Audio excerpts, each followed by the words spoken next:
Saudações, meus amigos e minhas amigas, bem-vindos ao canal Essência Estelar. Esse canal tem como objetivo expandir a sua consciência, seus conhecimentos, seu entendimento de tudo que rege a vida carnal. Meu nome espiritual aqui na Terra é Atlon Azael. Sou um hermeneuta, um iconoclasta, um terapeuta. Vamos começar a falar sobre um livro que, de certa forma, devido às lavagens de memória ou cerebral, é causa de polêmica quando contraditos e revelados segredos ocultos nele. Na grande maioria dos que ensinam, baseados nele, tem como a finalidade principal o domínio sobre os que acreditam em falácias, sem sequer cogitar alguma dúvida a respeito do que ali está escrito. Tudo o que falam tem como principal objetivo lucros financeiros por parte das igrejas e dos templos. E o governo é conivente com isso. Trata-se da Bíblia e seu conteúdo duvidoso. Saibam que ela contém mais de 4.000 contradições, mas fazem pouco caso ou sequer percebem-nas, E não suportam quem as revelam, bem típico da ignorância. Tanto esse vídeo como os próximos serão uma sequência do tema Bíblia Revelações. Em cada qual vou abordar o significado da escrita metafórica e simbólica de trechos do texto bíblico. Saibam que, em média, a Bíblia é composta por 66 livros, que não eram livros, e sim textos espalhados, escritos por homens e juntados para formar este livro de acordo com suas crenças naquele momento. Ela hoje é escrita e traduzida em mais de 4.000 idiomas e dialetos. Infelizmente, a Bíblia é uma das obras mais alteradas do mundo. Só Lutero retirou dela 7 livros. E atualmente as suas alterações são, principalmente, para ocultar as verdades da reencarnação e do espiritismo nela, encontradas com uma clareza meridiana. O norte-americano Bart D. Ehrman, o maior biblista, considerado o maior biblista do mundo atual, diz em O que Jesus disse? Ou O que Jesus não disse? Esse livro é da Prestígio Editora Rio de Janeiro, com o selo da Ediouro, que ela tem cerca de 400.000 alterações. Vejam bem, hein? No que vocês se baseiam. Acredite, nesses adulteradores, quem quiser, E nada ficará oculto. Mateus 10, 26.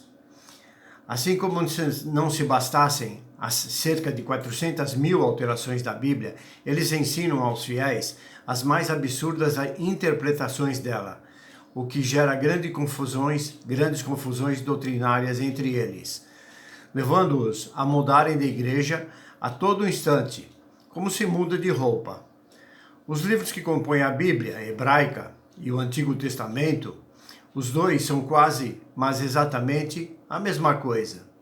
Foram principalmente escritos em hebraico, com poucas exceções, em aramaico. Hoje existem várias traduções, incluindo o texto massorético, a Septuaginta, uma tradução grega amplamente usada no período do século III a.C.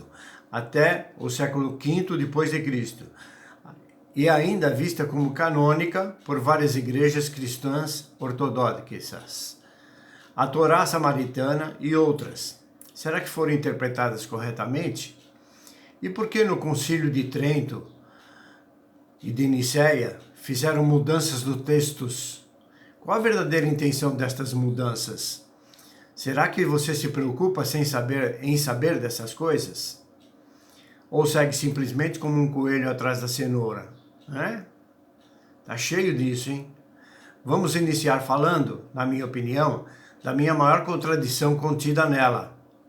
Antes vou esclarecer que não tenho nenhum intuito de ofender os seguidores, que ao meu ver ofendem sim quem não segue a sua crença, principalmente os evangélicos que não respeitam as pessoas e, como não tem mais nada a fazer na vida, batem em sua porta tentando socar goela abaixo um evangelho que nem eles mesmos entendem, mas como papagaios apenas vão repetindo o que lhes é ensinado sem ao menos cogitar dúvidas sobre o texto.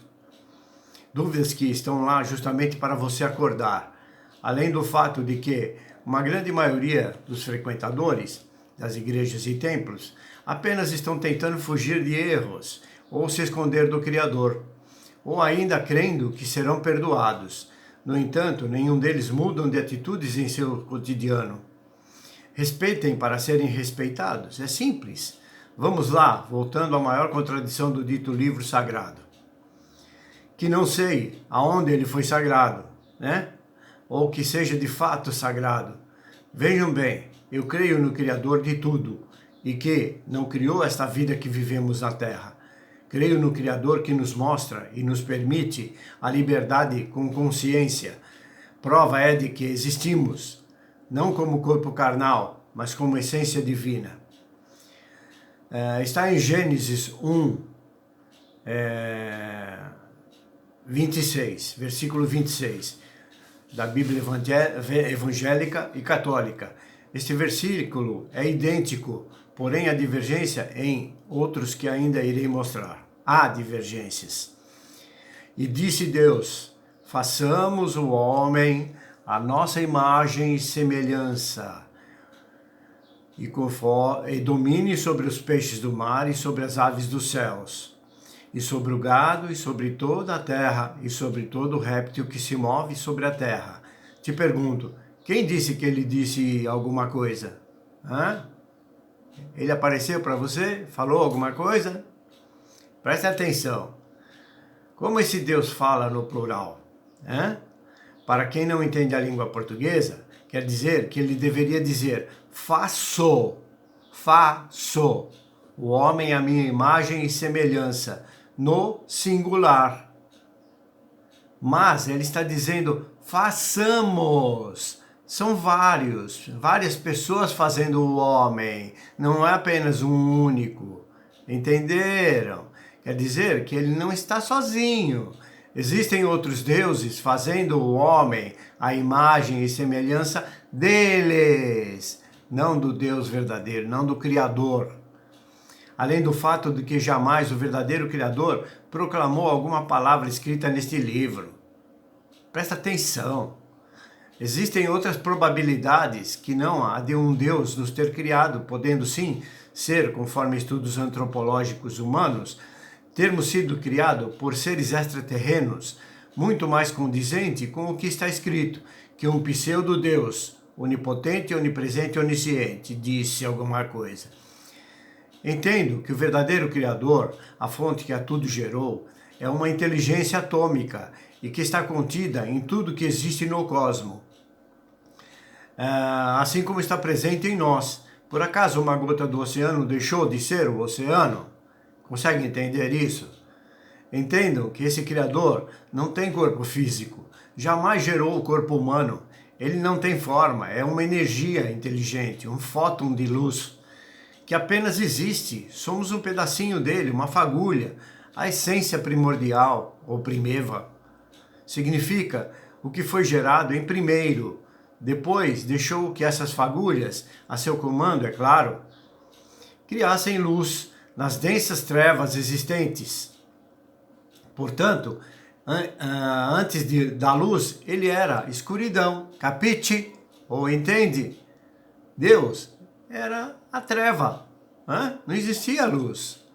Treva, nesse sentido, não quer dizer que ele seja do mal. Não é isso, porque usam esse termo para falar ou nomear, né, o mal, né, como trevoso. E não é nada disso, é apenas escuridão, porque não existia luz ainda. Pois até então, eram apenas inteligências se manifestando, ou o Criador através delas, para gerar tudo o que vemos e sentimos até hoje. Notem que este livro foi escrito por seres iguais ou parecidos conosco, em corpo físico, e mais desenvolvidos, evidentemente, intelectualmente, ditaram os textos a fim de conduzir sua criação ao cativeiro, mantendo-nos nesta condição até hoje. Também fizeram isso para não deixar o ser humano à mercê de si mesmo, pois seus cérebros pouco desenvolvidos ainda não tinham, e poucos têm até hoje, a capacidade mental para assumir a responsabilidade por suas vidas. Portanto, um cativeiro necessário, até que consigam entender por que de ainda estarem aqui nesta condição carnal. Podemos expor outra possibilidade também. Ou seja, tudo apenas se manifestou por si mesmo, por si só. Tudo aconteceu como obra do acaso. Então, não existe um Deus ou Criador. E assim, continua acontecendo. Existimos como seres físicos que, num dado momento, deixamos de existir e acabou. Simples assim. Será que isso possa ser verdadeiro?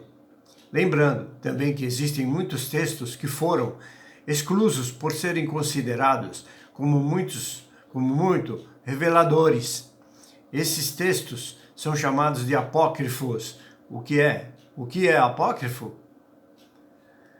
No dicionário da língua portuguesa, diz assim: disse de ou obra religiosa destituído de autoridade canônica, disse de ou obra mantida na clandestinidade.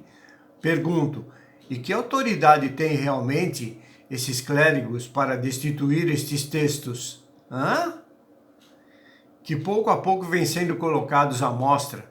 O Criador os instituiu ou eles mesmos se instituíram como autoridade? Bem típico de humanos ignorantes com seus egos inflados, se acham mais inteligentes que a maioria e vão cometendo seus enganos. Também diz a Bíblia, cego guiando cego, caem os dois no abismo. Isso está dito em Mateus e Lucas várias vezes. Vou procurar fazer vídeos um pouco mais curtos e nesse intuito vamos encerrando mais essa aula, lembrando a todos que não esqueçam, colaborem com o canal, dando um joinha, compartilhando, inscrevendo-se, tocando o sininho para que recebam mensagem avisando a vocês sobre um novo vídeo postado. Cada um acredita no que quiser, mas um dia a verdade se apresenta, não tem jeito. Eu sempre digo, né? Se você não quer acordar hoje, você vai acordar amanhã, não tem como. É o processo natural. Agradeço a todos por assistirem e pela audiência e despeço-me, desejando a todos muita paz e luz. Até breve.